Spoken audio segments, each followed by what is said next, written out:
What's up, guys? It's raining here in Pennsylvania today. It's really nice, actually. If it could rain every day, I wish it would. Anyways, China Joe is trending on Twitter, and that's a little irritating to me, but it's a good thing. Understanding that during the election, when this channel and other channels tried to cover the Hunter Biden laptop leaks, we were shut down, shadow banned, actually banned, given strikes, etc., etc. So it's kind of frustrating. Another topic that we were early on that literally caught us a ban, because the origins of the CV was the first one, right? And now Fauci's even admitting that he sent the money there. Now we're talking about the Hunter Biden laptop scandal, and China Joe is trending on Twitter, and the rest of the country seems to be ready to talk about what was on that Hunter Biden laptop. And I'm just sitting over here like, didn't y'all want to know this before you voted? These social media companies,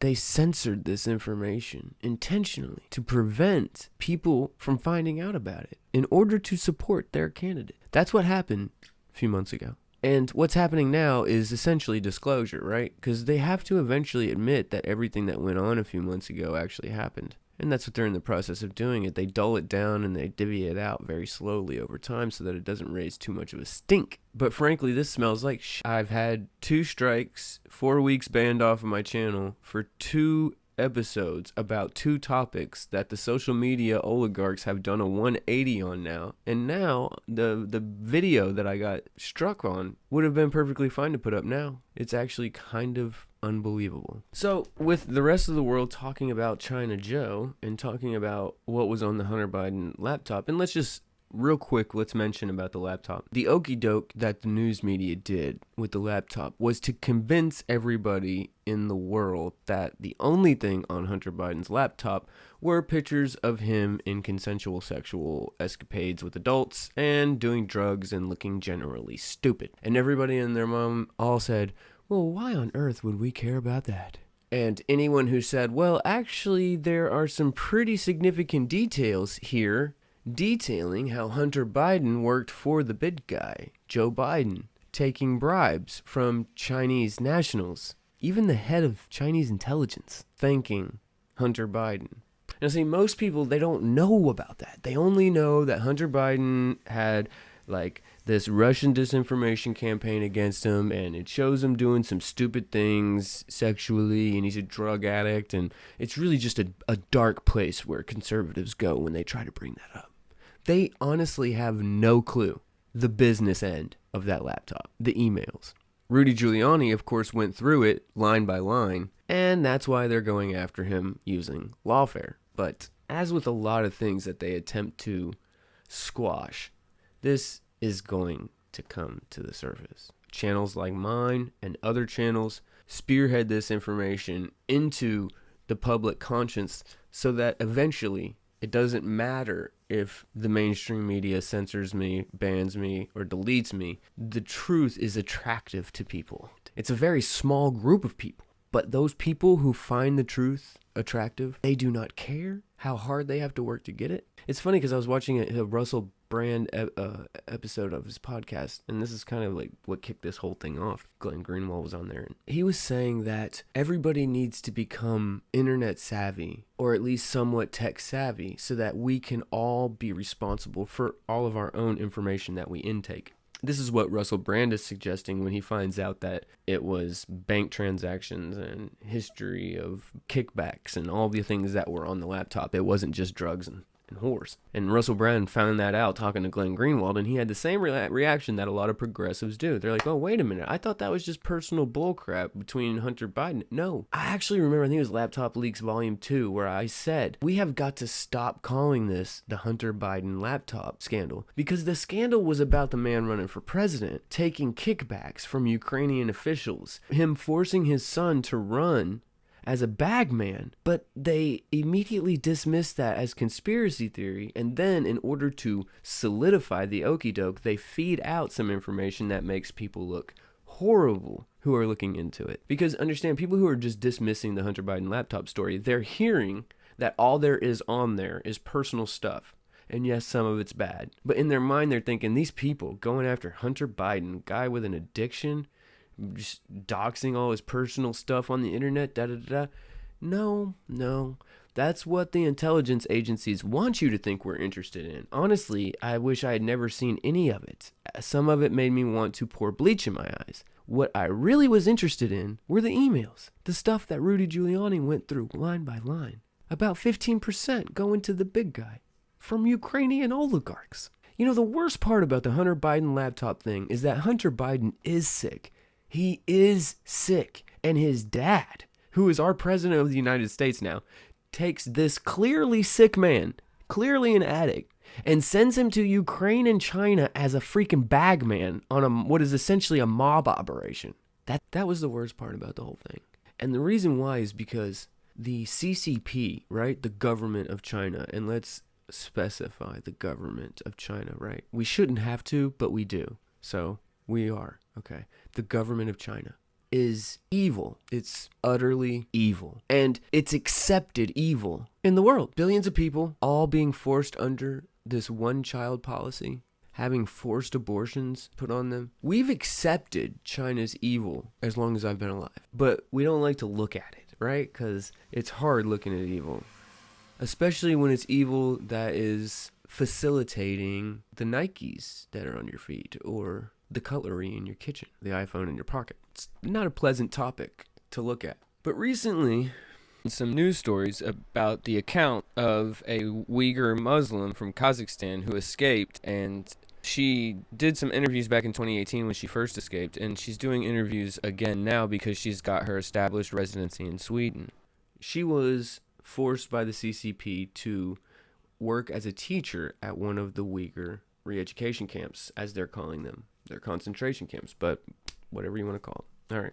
At the Uyghur re-education camps with bunny ears.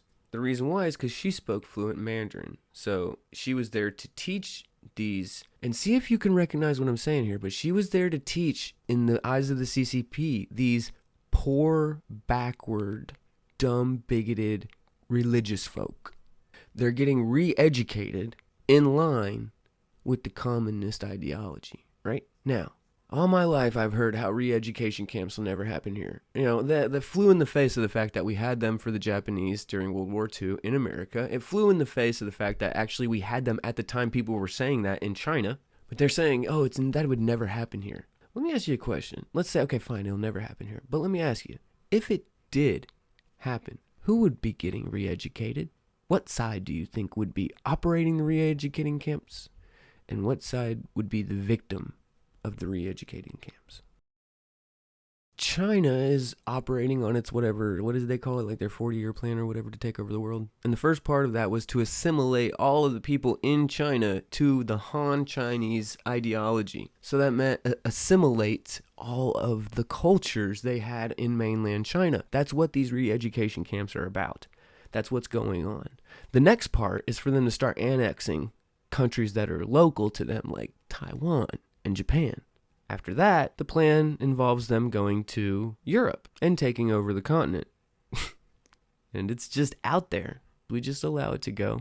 Right, China Joe? So in this episode today, I really wanted to hold up a pretty good picture of China, the government of China, what the government of China is up to. And as we go through these tales that this woman is telling from her experiences at these re-education camps, I want you to keep in mind that this is the 21st century. Human experimentation, if it was done in our current reality, in our current timeline, would be a lot more technologically advanced than what was done, say, in the concentration camps in Germany. They were doing medical experimentation on those people.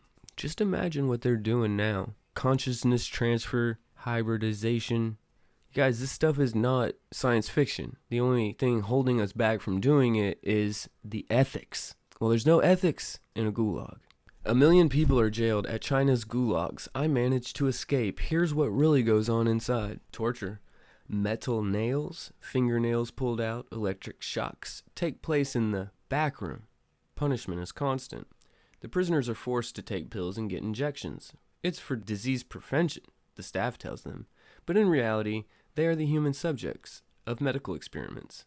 Many of the inmates suffer from cognitive decline. Some of the men become sterile. Women are routinely raped. Such is the life in China's re-education camps, as reported in rare testimony provided by Sarago Sayutbai, a teacher who escaped from China and was granted asylum in Sweden. She was compelled to be a teacher in the camp. China wants to market its camps to the world as places of educational programs and vocational retraining. The author says that they met with Sayutbai 3 times, once in a meeting arranged by Swedish Uyghur Association and twice after she agreed to tell her story to Haaretz. She is a 43-year-old Muslim of Kazakh descent who grew up in a county near the China-Kazakh border.